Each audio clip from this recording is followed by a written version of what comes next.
President Trump directed the most complex and secretive military operation in history. And it was a resounding success, resulting in a ceasefire agreement and the end of the 12-day war. There's been a lot of discussion about what happened and what didn't happen. Step back for a second. Because of decisive military action, President Trump created the conditions to end the war, decimating, choose your word, obliterating, destroying Iran's nuclear capabilities. I want to read some of the assessments that have been provided, because whether it's fake news, CNN, MSNBC, or the New York Times, there's been fawning coverage of a preliminary assessment. I've had a chance to read it. Every outlet has breathlessly reported on a preliminary assessment from DIA. I'm looking at it right now. Again, it was preliminary, a day and a half after the actual strike, when it admits itself in writing that it requires weeks to accumulate the necessary data to make such an assessment. It's preliminary. It points out that it's not been coordinated with the intelligence community at all. There's low confidence in this particular report.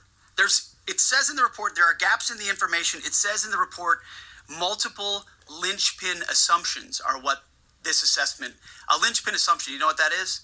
That means your entire premise is predicated on a linchpin. If you're wrong, everything else is wrong.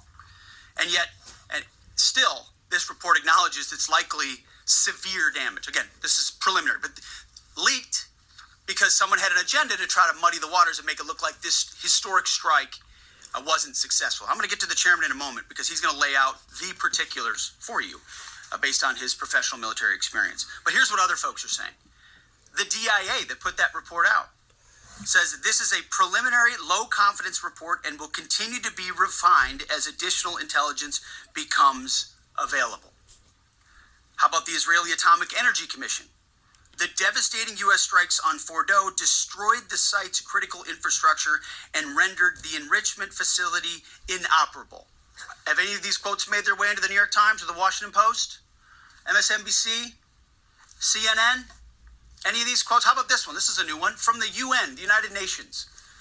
No friend of the United States, or certainly Israel often.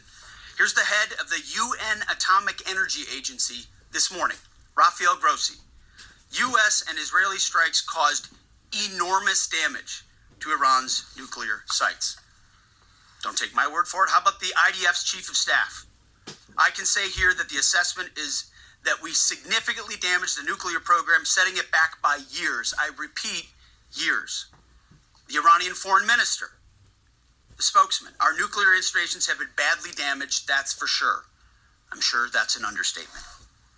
John Radcliffe, the director of the CIA, putting out a statement just last night. CIA can confirm that a body of credible intelligence indicates Iran's nuclear program has been severely damaged by recent targeted strikes.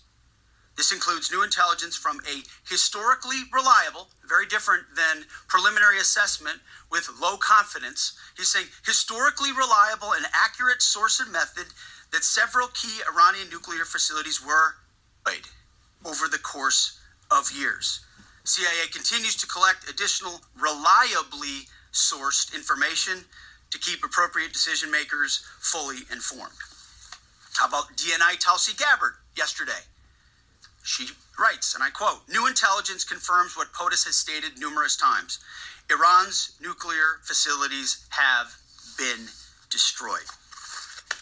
Institute for Science and International Security President David Albright, overall, Israel and U.S. attacks have effectively destroyed Iran's centrifuge enrichment program. Time and time again, I can go down the list. Those that understand, those that see, those that do proper assessments recognize that what the United States military did was historic. And again, before I pass it to the chairman,